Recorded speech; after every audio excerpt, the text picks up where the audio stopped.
অনেকেই গরুর মাংস রান্না করে কালারটা সুন্দর আসে না।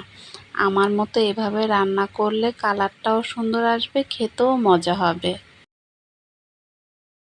প্রথমে কড়াইতে পরিমাণ মতো তেল ঢেলে নিয়েছি। এখন 1 কাপ পেঁয়াজ কুচি দিয়ে দিলাম।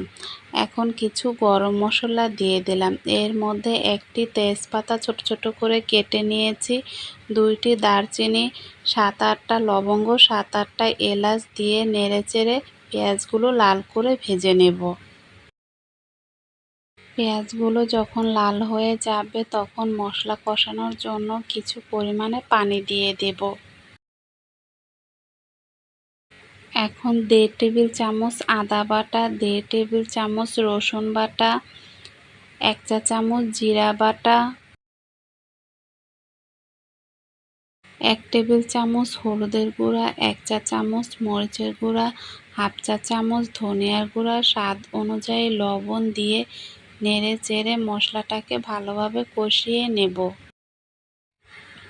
মশলাগুলো যখন ভালোভাবে কষানো হয়ে যাবে, এরকম মশলার থেকে তেল ছেড়ে দেবে, তখন আমি 1 কেজি পরিমাণে মাংস ধুয়ে রেখেছিলাম, সেটা দিয়ে মশলার সাথে ভালোভাবে মিশিয়ে নেব।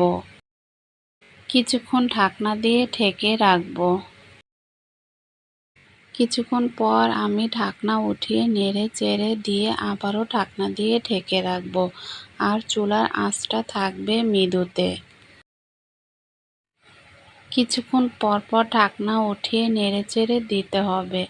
এখন আমি 4-5টা রসুন দিয়ে নেড়েচেড়ে ঢাকনা দিয়ে ঢেকে রাখব। মাংসগুলো অনেকক্ষণ সময় নিয়ে আমি কষিয়ে নিয়েছি, আর মাঝে মাঝে নেড়েচেড়ে দিয়েছি।